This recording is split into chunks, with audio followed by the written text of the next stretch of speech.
Viewer discretion is advised.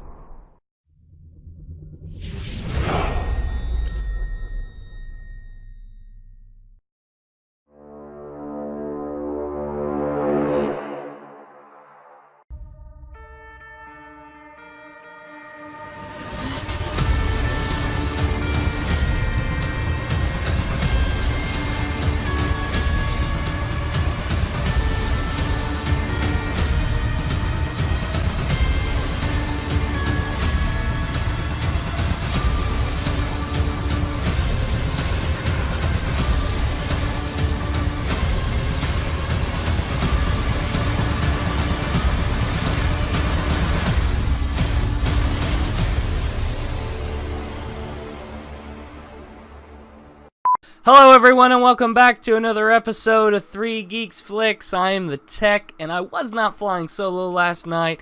The Muse joined me for an episode, had some technical issues, been trying to work out the kinks, some camera issues on my end. Appreciate y'all being patient with that, but I tried to cover them up the best I could. Some were just so noticeable that what the hell, no way you can cover that up. So please do apologize for that and hang in there for us. We are working on bigger and better things as far as a bigger and better look. But other than that, appreciate y'all sticking around and stay tuned to the glow of those monitors. Catch y'all on the flip side. But we've got a trailer break for you here, folks. And quite frankly, there's going to be a couple of trailers that we're going to talk about here soon. This one, of course, being Justice League that dropped this weekend.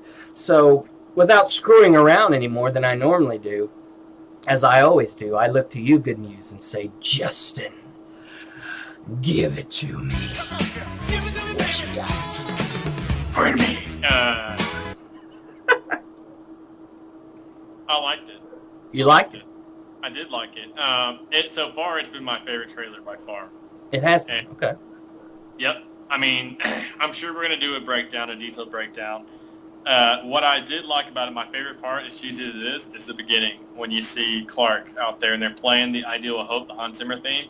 And at first, they first start playing that, although a lot of people thought it was Bruce Wayne out there, like he was just visiting the grave. And as soon as you see him, that front view, and it goes up, and he does that perfectly handsome, charming turn, he's like, I take that as a yes. And I was like, yes, I will marry you. Oh, God.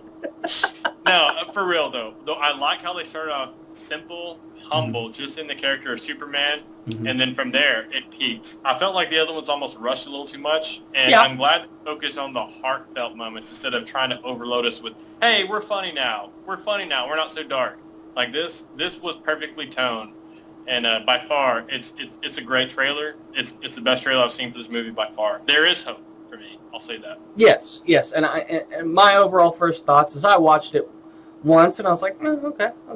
And I watched it a couple other times, and I saw those subtle things that they did differently, and that the movie doesn't feel so dark and despair, that there is hope, not only for the movie itself and in the trailer, but the overall theme of the story. It doesn't feel like it's such a deep down and dirty kind of feel to it, like, Batman versus Superman was.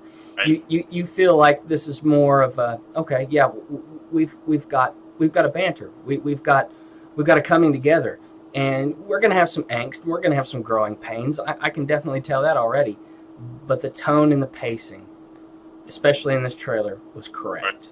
Was right. And I'm guessing this is the first trailer you felt this feeling of hope with.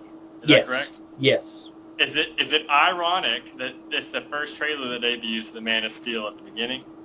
Probably not. I mean, right? Think about that. Right. So, and one of the things about this, the CG is the CG.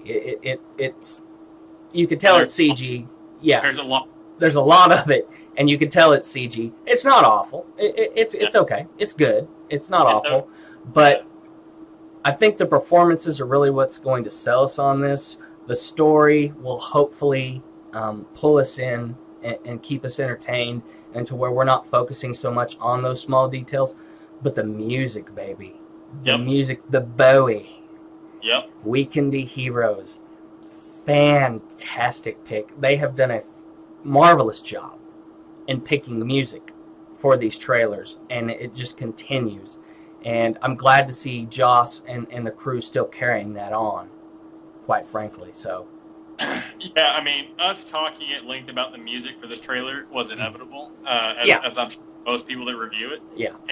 And you gave a shout out on the previous trailers, more specifically Come Together. That also was a genius choice. Mm-hmm. I like this one better, though. Yes. That's the thing.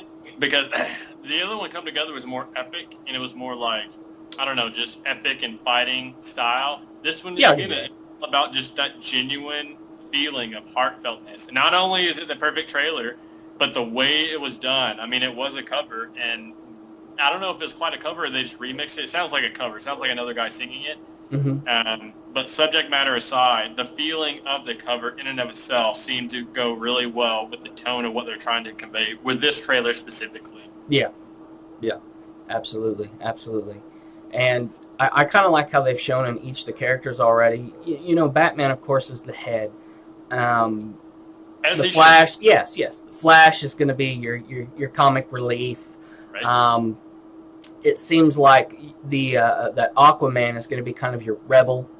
Cyborg is just going to be your solid guy through and through, and Wonder Woman is the glue that holds it all together. Quite frankly, if you ask me, it's the way it looks, and I love the different dynamics that you can already tell in this, and still not give a lot of it away. And we see a lot of Steppenwolf in the invading forces, but one of the things I like about this is I felt like they held back. They didn't just shoot it all right there. Just blow it all out of proportions right there into your face. Here it is. This is what you're getting. Get ready. They're like, no, we're going to give you a taste. Here's a free sample, but you can only have one.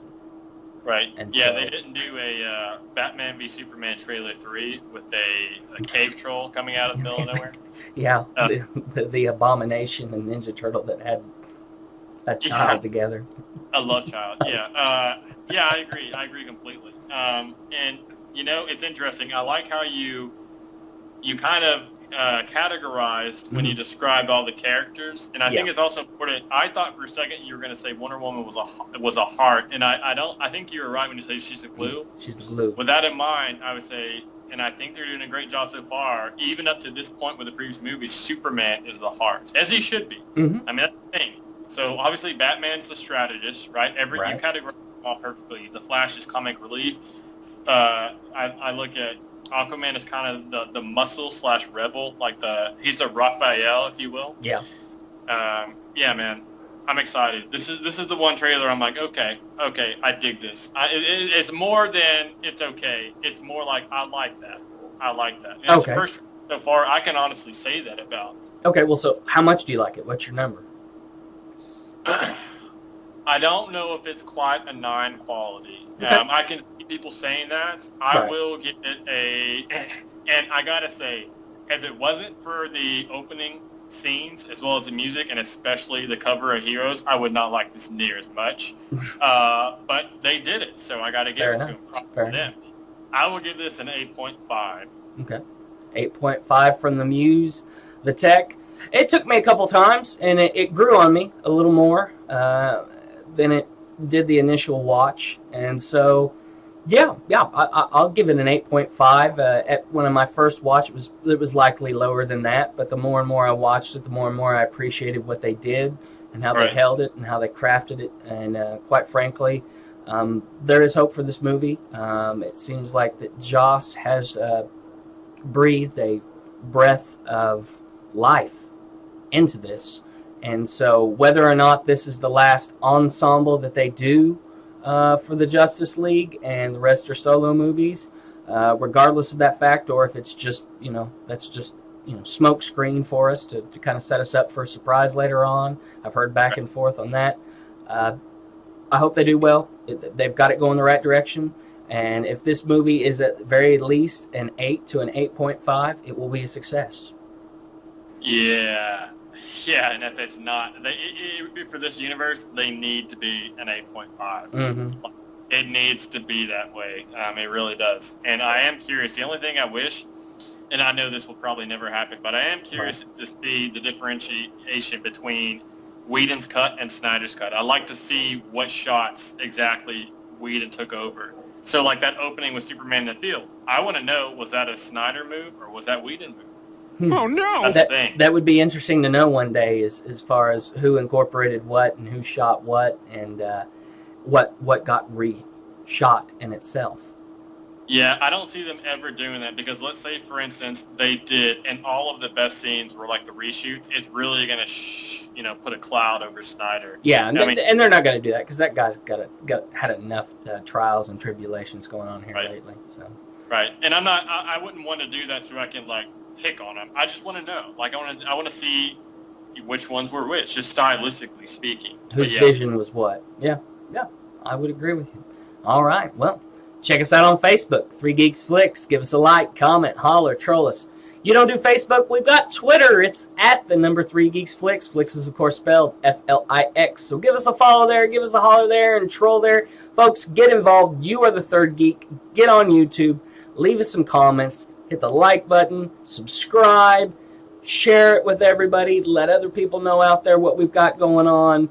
We want to get involved with you all, the geeks, more. We want to make this part of you all coming on and being this show and making your voice heard. And quite frankly, Muse, I saw you lipping my whole little end segment there. And always. I have to, man. I'm getting better at it. Hey, the Padawan I don't ever think you'll pass the master.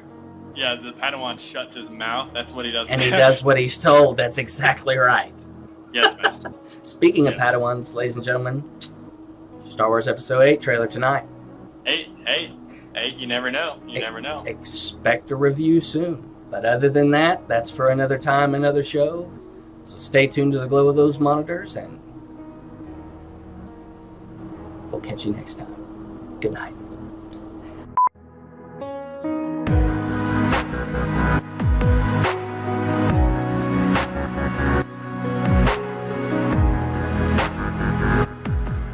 No, I liked it. Hey, man, that seemed like a great show. Yeah. That seemed like a solid 5. Solid 5. Go. Twilighted? Twilighted? Damn Twilightians. We're gonna change millennials to Twilightians. It's just a subsection of them. Yeah. Whenever the first Twilight came out, anybody that was under the age of 18, you're a Twilightian, not a millennial. I refuse to be categorized with that reference of that abomination. You weren't 18. You were older than that. Dude, I was like... That came out in 2007? Not that I know. I'm pretty sure it came out in 2007. That was 10 years ago, so I'm 29 now. I was about 18. You were safe. You're in the safe zone. Okay. All right, good. That's all I care about. Barely. If you will it, it is no dream. Movie line. Hello, everyone, and welcome back. What have you been up to? Now that my hair's getting long, can you see? Look at that shit in the back. I need to get a haircut. But I'm not going to. You know why? Because people keep telling me I need to. So, you. I'll do what I want. Right? Don't put that as an outtake, please. I'm going to do something that's never been done before. I'm going to take my dog outside while we're recording. Take your dog outside while we're recording. Yeah, what if there's an awesome blooper? What if the best blooper we've ever had comes out of this? Just don't video him taking a dump, okay? What's with the attitude, Mitchell? Just want to keep you centered. Don't want you to get too comfortable. Is that why you start the show without telling me every single time? Hello, everyone, and welcome back. Dick. You gotta like that. That's a good new thing. Dick.